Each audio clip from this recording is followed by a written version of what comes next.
বার্তা দিলেন মমতা বন্দ্যোপাধ্যায়। জানবো প্রতিনিধি আবিরের কাছ থেকে। আবির, কড়া বার্তা এর আগেও আমরা দেখেছি বিভিন্ন বৈঠকে দলীয় নেতৃত্বের কাছে, দলীয় কর্মীদের কাছে, নেতাদের কাছে। আজকে 2026-এর দিকে লক্ষ্য রেখে কি কি কড়া বার্তা দিলেন মমতা বন্দ্যোপাধ্যায়?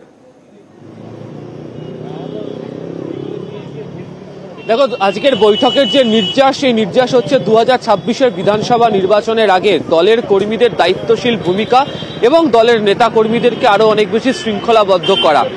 বিভিন্ন সময় বিভিন্ন নেতার যে আচরণ, তাদের যে বেফাঁস মন্তব্য, তাদের বিভিন্ন ধরনের কর্মকাণ্ড, তার জন্য বারবার বিব্রত হতে হচ্ছে দলের শীর্ষ নেতৃত্বকে। এর আগে একাধিকবার দলের কঠোর নীতি বা অনুশাসনের কথা তাদেরকে মনে করিয়ে দেওয়া হলেও অনেকে সেটা মেনে চলতে চান না। এই পরিস্থিতিতে, এই বর্তমান অবস্থাতে দাঁড়িয়ে তৃণমূল কংগ্রেস যে কঠোর নীতি বা ভূমিকা যে পালন করবে, এদিনের বৈঠক থেকে তা পরিষ্কার করে দিয়েছেন খোদ তৃণমূল সুপ্রিমো। এতদিন পর্যন্ত তৃণমূল কংগ্রেসের অন্দরে এক ধরনের শৃঙ্খলা রক্ষা কমিটি ছিল, এবারে হচ্ছে 3টে শৃঙ্খলা রক্ষা কমিটি তৈরি করা হয়েছে। তারা দলের, বিধানসভার এবং সংসদের যে বিভিন্ন যে শৃঙ্খলা রক্ষা সংক্রান্ত যে বিষয়, সেই বিষয় নিয়ে দেখবেন এবং পরিষ্কার করে দেওয়া হয়েছে যে 3বার শোকজ যদি করা হয় এবং তারপর যদি জবাবে যদি অসন্তুষ্ট থাকে তৃণমূল কংগ্রেস, সেই নেতা তিনি যেই হোক না কেন, যে পদেই থাকুন না কেন, তাকে সাসপেন্ড করা হবে। অর্থাৎ দল যে কোনো ধরনের বিব্রত অবস্থার মধ্যে যে পড়তে চায় না এবং কারুর আচরণের জন্য যে দল ক্ষতিগ্রস্ত এটা যে চায় না, সেই কারণেই হচ্ছে এই কঠোর ব্যবস্থা গ্রহণ করা হয়েছে। দ্বিতীয়ত হচ্ছে বিভিন্ন ক্ষেত্রকে ভাগ করে দেওয়া হয়েছে, বিশেষ করে জনমুখী যে, এবং দ্বিতীয় ক্ষেত্রে যা দেখা যাচ্ছে তাতে মহিলা তৃণমূলের একাধিক কর্মসূচি, অপরাজিতা আইন কার্যকরের দাবিতে, এ ব্যাপারে কি নির্দেশ দেওয়া হয়েছে?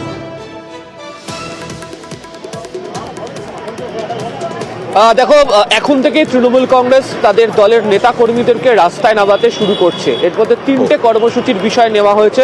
একটা হচ্ছে মানুষের সাথে মানুষের পাশে বলে, এখানে হচ্ছে বিভিন্ন পরিষেবা থেকে শুরু করে বিভিন্ন যে কাজ তৃণমূল কংগ্রেস করেছে এবং তারাই যে পাশে রয়েছে সেই বার্তা দেওয়া হবে। দ্বিতীয়ত হচ্ছে যে তুমি জানো যে আরজিকর ইস্যুর পর বারবার বিরোধী দলগুলো তৃণমূল কংগ্রেসকে আক্রমণ করেছে, কিন্তু মহিলাদের প্রতি তৃণমূল কংগ্রেস যে সংগঠন, তাদেরকেও রাস্তায় নামানোর জন্য যে সিদ্ধান্ত, 30 তারিখে বিভিন্ন ব্লকে এই বিষয়ে তারা কর্মসূচি নেবে। তার পরের দিনে একই কর্মসূচি থাকছে।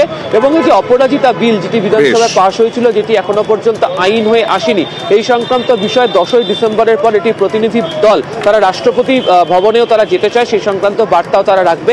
এছাড়া জেলাগুলিতে গিয়ে তৃণমূল কংগ্রেসের যে ইতিহাস, মূলত যুব সম্প্রদায়কে আকৃষ্ট করার জন্য কেন তৃণমূল কংগ্রেস তৈরি করা হয়েছিল, মমতা বন্দ্যোপাধ্যায় লড়াইয়ের যে ইতিহাস, তা বোঝানোর জন্য কর্মসূচি তৃণমূল কংগ্রেস গ্রহণ করলো, যা আজকে জাতীয় কর্মসমিতির বৈঠকে সিদ্ধান্ত হয়েছে। ওকে, এছাড়াও সাংসদদের শীতকালীন অধিবেশনেও দলের সাংসদদের টার্গেট দিয়ে দিলেন মমতা বন্দ্যোপাধ্যায়। মোদী সরকারের বিরুদ্ধে তৃণমূলের হাতিয়ার হতে চলেছে মূল্যবৃদ্ধি এবং বঞ্চনা, যে বঞ্চনাকে কেন্দ্র করেই 2024-এর লোকসভা নির্বাচনের আগে বারবার প্রচার করেছে তৃণমূল কংগ্রেস। মূল্যবৃদ্ধি রুখতে ব্যর্থ কেন্দ্র, এই অভিযোগে সংসদে সরব হওয়ার নির্দেশ।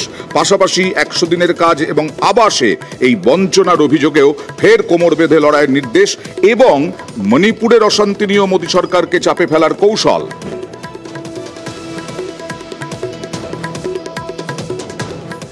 গত দুদিন আগেই বিধানসভা নির্বাচনে ব্যাপক জয় পেয়েছে হেমন্ত সোরেনের দল জেএমএম। ঝাড়খণ্ড মুক্তি মোর্চা হেমন্ত সোরেন মুখ্যমন্ত্রী পদে শপথ নেবেন 28শে নভেম্বর। সেই দিন হেমন্ত সোরেনের আমন্ত্রণেই মমতা বন্দ্যোপাধ্যায় যাচ্ছেন রাঁচি। মমতা বন্দ্যোপাধ্যায়কে ফোনে আমন্ত্রণে হেমন্ত সোরেনের বৃহস্পতিবারই রাঁচি থেকে কলকাতায় ফিরবেন মমতা বন্দ্যোপাধ্যায়।